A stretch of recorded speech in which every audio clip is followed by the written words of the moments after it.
Nayitli yeyishlik bo'lgan tebeyu beliqimizdan keldik.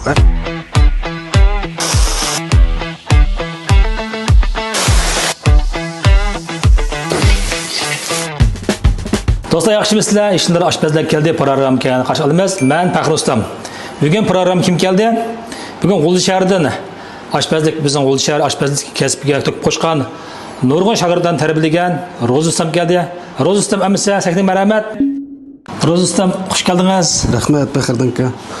Salom ko'pchilik, men G'o'ljidan Ro'zistam bo'laman.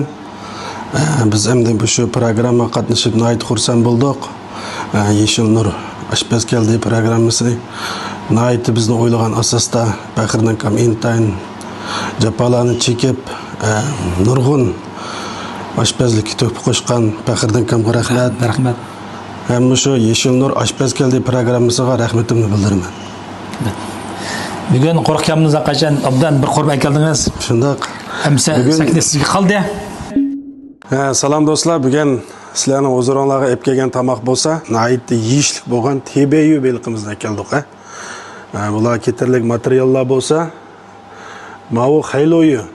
Endi bu oshxonda qildiriq azroq, tam yaxshi yeyishlik bo'lgan beliq deb xayloyu degan beliqni ishlatamiz. Bu kraxmal.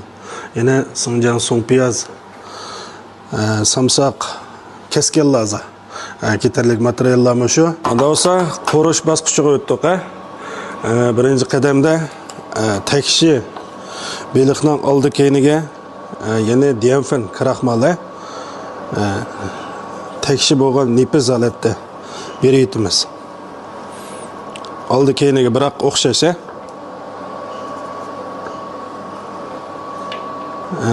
mushtaq berib o'tgandan keyin buni bir maydon o'tkazib, ya'ni zalab qatirib olamiz. Beliq pishish jarayonida ezilib ketmaslik, titilib ketmaslik uchun shunga kraxmal bilan belli qilib olamiz. Meyimizni qizib tayyorib qopti. Unda bo'lsa, beliqni moyga silish bosqichiga keldik. Moyning gradusi bo'lsa 100 gradus atrofida. Qiziganda beliqni solamiz. Mana bu holatda beliqni zalab qatirib olamiz.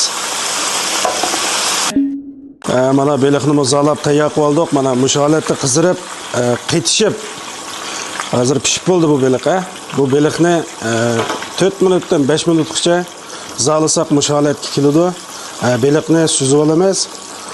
Suzib olib, buni qo'rish bosqichiga o'tamiz.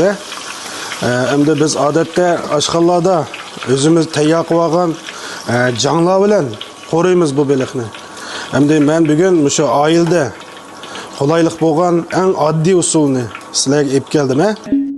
Unda bo'lsa qo'rish bosqichiga o'tib ketdik. Qozonga oz miqdorda moy qo'yamiz. Moy qo'yib olgandan keyin qozonimizga